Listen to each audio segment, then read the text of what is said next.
आज मैंने सोचा कि भाई क्यों ना घर में सारे जितने भी कपड़े हैं उनको मैं धो डालूं, क्योंकि अब मुझे कुछ दिन बाद घर जाना है। तो घर जैसे यहाँ पे बंद रहेगा, वे पुल ना तो घर का केयर कर पाएंगे, तो मैं जितने भी कपड़े हैं उनके भी धो जाऊं, जिससे कि उन्हें प्रॉब्लम ना हो और मेरे भी जो भी बाहर थे उनको सबको धो के अच्छे से रख जाऊं।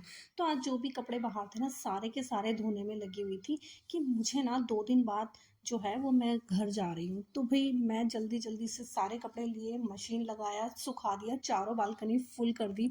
उसके बाद ना आज इतनी ज़्यादा धूप थी कि भाई ना कपड़े भी बहुत जल्दी सूख गए थे, और अब मेरी बालकनी में धूप भी आती है। तो बस मैं कपड़े उठाने में लग रही थी कि बस इनको कल तक मैं अच्छे से फोल्ड करके और रख दूंगी, जिससे कि क्या होगा कि मैं जब आऊँगी तो मुझे ना ये तो कम से कम जो विपुल के कपड़े गंदे होंगे वही धोने होंगे। बेडशीट भी मैं सोच रही हूँ सब बदल जाऊँ। तो आने के टाइम फिर मुझे बस 8-10 दिन विपुल का चल ही जाएगा, इसमें फिर मैं आकर बदल लूँगी। एक मेरी कंफर्टर निकला हुआ था, तो मैंने सोचा इसे भी धोकर रख जाती हूँ। मुझे थोड़ा लगता है जब भी मैं एसी में सोती हूँ, इन लोग को थोड़ी कूलिंग ज़्यादा चाहिए होती है, लेकिन मुझे थोड़ा ठंड लग जाता है, तो मुझे कंफर्टर चाहिए होता है। तो मैं वो भी धो के रख दी थी कि आने के बाद अगर मुझे ज़रूरत होगी तो मैं निकाल लूँगी। तो इसको मैंने पलट दिया था। बाकी बेडशीट तो मेरी सूख गई थी, और ये 1 घंटे में ही ना सारे कपड़े सूख गए थे।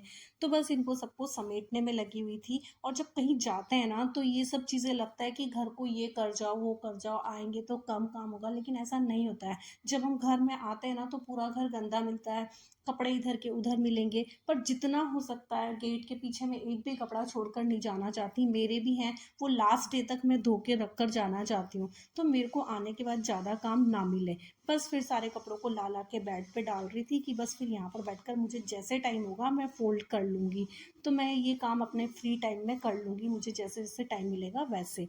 तो बेडशीट की तो मैं हाथ के हाथ ना फोल्ड कर देती हूँ, क्योंकि बेडशीट ना अगर मैंने कपड़ों के बीच में डाल दी ना, तो पूरी ना वो एकदम ख़राब सी हो जाएगी। और अभी क्या है, कॉटन बेडशीट को जब भी हम सुखाते हैं तो एकदम कड़क हो जाती है, तो बस उसको अगर हाथ के हाथ हम ना उसको फोल्ड करके रख देते हैं तो एकदम ऐसा लगता है जैसे आयरन किया हुआ है।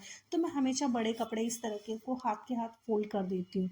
फिर उसके बाद में ना शाम हो गई थी और आज मैं बहुत थक गई थी, तो मैं नहा कर आई तो 5 बज गए थे। फिर उसके बाद मैं थोड़ी देर बैठी और फिर मैंने जब सोचा कि डिनर में क्या बनाऊं, तो मेरे पास छोले पड़े हुए थे, तो मैंने सोचा इन्हें उबाल लेती हूँ। उबाले और एक साइड मैंने प्याज, टमाटर, हरी मिर्च, हरा धनिया को अच्छे से चॉपर में चॉप कर लिया। तो और उसमें थोड़े से पीनट मैंने भून के रख लिए थे, तो वो डाल दिए, उसके साथ थोड़ा मसाला डाल दिया। और ये सब करके एक चाट सी बना दी थी मैंने। मेरे में टमाटो सॉस मिला दिया था, यावी के में और विपुल के में नहीं मिलाया था। और साथ में मेरे पास जो पपड़ी थी मठरी वाली, वो मैंने इसमें क्रश करके डाल दी थी। तो मेरे लिए एक अच्छी सी चाट बन गई थी, तो मेरा काम भी थोड़ा इजी हो गया था, और साथ में ही ना एक टेस्टी सा डिनर भी मिल गया था, हेल्दी और टेस्टी। तो बस वो हमने आज खाया। तो बस ये सब खाकर और सोच ही रही थी कि अब जैसे 2-3 दिन बाद मुझे जाना है, तो मैं जैसा हो सकता है वैसे अपने घर को जल्दी से जल्दी अच्छे से अच्छे समेट के जाऊं, जो मुझे आने के बाद सिर्फ घर की क्लीनिंग का काम ज़्यादा रहे। और विपुल के तो खैर कपड़े गंदे होंगे, वो तो होंगे, उसके अलावा मुझे कम से कम जो भी मैं अंदर रख सकती हूँ सामान अंदर रख दूँ, क्योंकि विपुल को ज़्यादा कुछ यूज़ भी नहीं आएगा, ना बर्तन में ना किसी और चीज़ में। तो वो ना वो ठीक ही रहेगा, मुझे आने के बाद थोड़ा काम कम ही रहेगा। तो बस उसी में लगी हुई हूँ, और हमेशा मैं यही करती हूँ। अगर विपुल भी मेरे साथ जाते हैं तो इवन मैं फ्रिज को पूरा साफ़ करके और बंद भी करके चली जाती हूँ, क्योंकि आती हूँ ना तो बस फ्रिज ऑन किया और एकदम साफ़ फ्रिज मिलता है। तो अभी तो मैं नहीं कर रही हूँ क्योंकि विपुल है, तो ये काम मेरा कम है। बस घर को समेटना है, फालतू की चीज़ें अंदर रखनी है, जिससे कि आने के बाद सिर्फ सफाई करनी रहे। तो बस मेरा आज का ब्लॉग यही था। Thank you for watching, bye bye.